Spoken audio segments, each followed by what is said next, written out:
Do not murder. Mr. Gregory is a high school teacher. One day, he tells his students that they will do a special activity. They will not need their books, and they will not write anything down. As you know, we have seen some very sad stories on the news lately, Mr. Gregory says. I want us all to think about some very important topics. Mr. Gregory divides the class into two even groups. Your group is your gang, the teacher explains to his class. That means you are very close friends, and you will do anything to protect each other. The students in each group smile at each other. It is true that they are all very good friends. Now, Mr. Gregory continues, there is a problem in your neighborhood, so you must meet the other gang. The other gang is your enemy.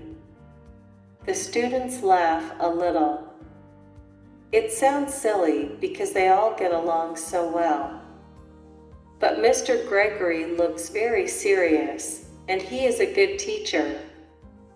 The students all try to focus on the activity and play their roles well. Mr. Gregory explains that the problem in the neighborhood causes the two gangs to get into a fight.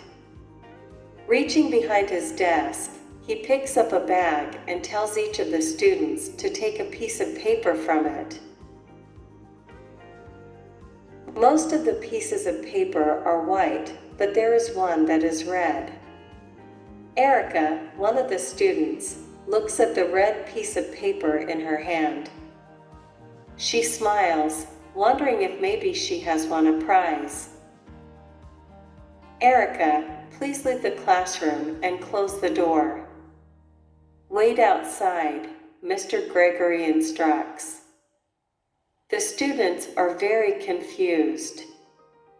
Erica feels a little uncomfortable, but she leaves the room and closes the door behind her.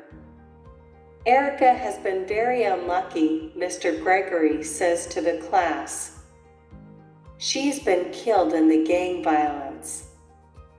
Please look around. Without saying a word, the students all look at each other.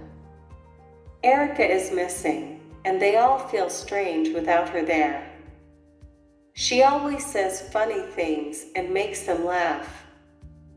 The room feels too quiet. I want you to imagine how you would feel if you never saw Erica again, if she never ever came back to class, Mr. Gregory explains. All the students are quiet. It feels so sudden and wrong. They understand their teacher's lesson. People must never murder each other. When the teacher brings Erica back into the room, all her classmates hug her and explain the end of the activity.